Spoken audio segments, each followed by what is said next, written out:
परंतु ही परिस्थिती प्रत्येक शहरामध्ये येऊ नये यासाठी सर्वोच्च न्यायालयाने काही निर्णय दिलेले आहेत। त्याच्यामध्ये भटक्या श्वानांना निर्बीजीकरण लसीकरण करण्याच्या दृष्टीने कारवाई झाली पाहिजे, निवाऱ्याची व्यवस्था झाली पाहिजे, म्हणजे शेल्टर हाऊसची व्यवस्था झाली पाहिजे, खाण्यासाठी जागा त्यांच्या निश्चित झाल्या पाहिजेत, हेल्पलाईन विकसित केल्या पाहिजेत, त्याच्यानंतर अँटी रॅबीज लस दिल्या पाहिजेत। अशा पद्धतीच्या आदेशवजा सूचना ह्या सुप्रीम कोर्टाने दिलेल्या असल्यामुळे प्रत्येक महानगरपालिकेला नगरपालिकेला हे बंधनकारक आहे की श्वानांपासून जनतेचा बचाव करण्यासाठी ह्या सगळ्या गोष्टी आपण केल्या पाहिजेत।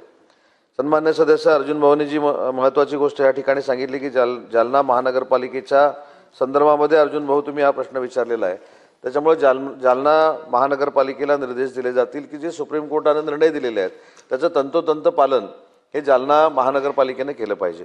परंतु सन्मान्य अध्यक्ष महोदय, मी अधिकची माहिती थोडी देणार आहे, कारण याच्यामध्ये मुंबईचा देखील प्रश्न आलेला आहे, काही अन्य महानगरपालिकांचा देखील प्रश्न आलेला आहे।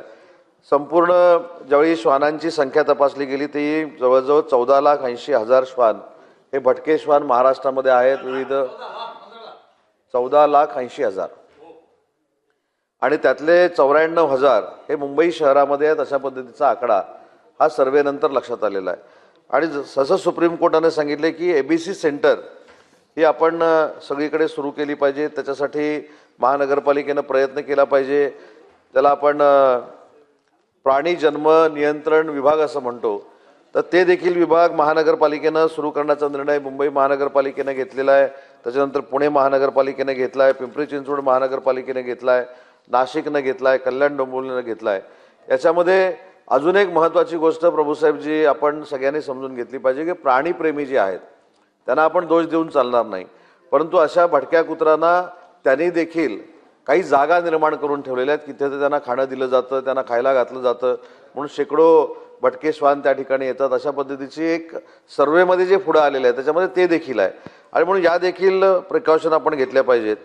महानगरपालिका ज्या आपल्या 29 महानगरपालिका आहेत त्याच्यामध्ये 2024-25ला 1,82,413 श्वानांवर निर्बीजीकरण करण्यात आलं आणि अँटी रॅबीजचे वॅक्सिनेशन 2,97,389 श्वानांवर करण्यात आलं आणि नगरपालिकेमध्ये 51,058 आणि 51,581 अशा पद्धतीनं निर्बीजीकरण आणि लसीकरण करण्यात आलं। 2025-26ला 3,18,922 श्वानांवर निर्बीजीकरण करण्यात आलं आणि 4,84,406 श्वानांवर लसीकरण करण्यात आलं। आणि यावर्षी अजून ती प्रोसेस सुरू आहे, 65,385 हे निर्बीजीकरण करण्यात आलं आणि 97,959 हे लसीकरण करण्यात आलेलं आहे।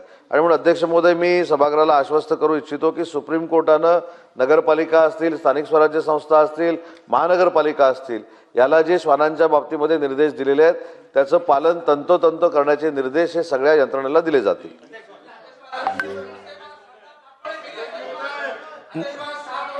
अध्यक्ष महोदय,